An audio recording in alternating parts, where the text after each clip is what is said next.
আসসালামু আলাইকুম। কাতি মাসে বলে বিয়া জায়েজ নাই, ছেলে বিয়া করানো যাবে না, মেয়ে বিয়া করানো যাবে না। এমনকি আমাকে ফোন করে বলছে, হুজুর নতুন ঘর দিব, ঘরের খুঁটি দাবানো যাবে না নাই কাতি মাস। আবার একজনে জিজ্ঞাসা করেছে, ছেলেকে মুসলমানি করাবে, খাতনা করাবে, কাতি মাস খাতনা করান যাবে কি না। কত খারাপ একটা পরিবেশ আমাদের এখানে হয়েছে ভাই। কাতি মাসে ছেলে বিয়া করানো যাবে না, মেয়ে বিবাহ দেওয়া যাবে না, খাতনা বা মুসলমানি পর্যন্ত করানো যাবে না।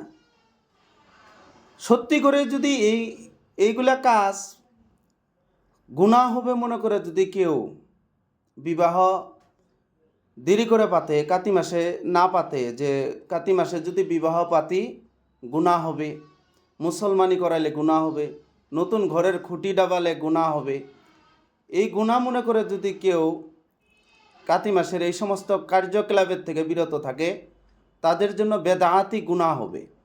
এক সময় কাতি মাসে মানুষের বেমার হইতো, করোনার মতন বেমার ছিল সেই সময়, কলেরা ইত্যাদি বেমার হয়ে মানুষ মারা যেত, যার জন্য কোনো জায়গায় কোনো মানুষ যাইতো না। সেই পরিবেশ তো বর্তমানে নেই, কিন্তু সেই বস্তুটাই মানুষ মেনে আসতে আসতে আসতে বর্তমানে সেটা হাদিসে পরিণত হয়েছে। মানুষের ধ্যান খেয়াল যে কাতি মাসে বিবাহ দিলে পাপ হবে, গুনাহ হবে, এটা করানো যাবে না। আমাকে আবার ফোন দিয়ে বলে, হুজুর মুসলমানি করান যাব না, খাতনা করান যাবে না। দেখেন কতটুকু খারাপ পরিবেশ হয়েছে, যার জন্যে এই ভিডিওটি প্রত্যেক জনে শেয়ার করবেন। এটা একটা বেদাতি গুনাহ। এই মাসে বিবাহ চলবে, মেয়েকে বিবাহ দেওয়া যাবে, ছেলেকে বিবাহ করানো যাবে, প্রত্যেকটা জায়েজ কাম জায়েজ আছে, এই মাসে করানো যাবে। এই সমস্ত বেদাতি কাজের থেকে আমরা বিরত থাকব। প্রত্যেকজনের দায়িত্ব এই কথাটি মানুষকে কাছে পৌঁছাইয়া দেওয়া।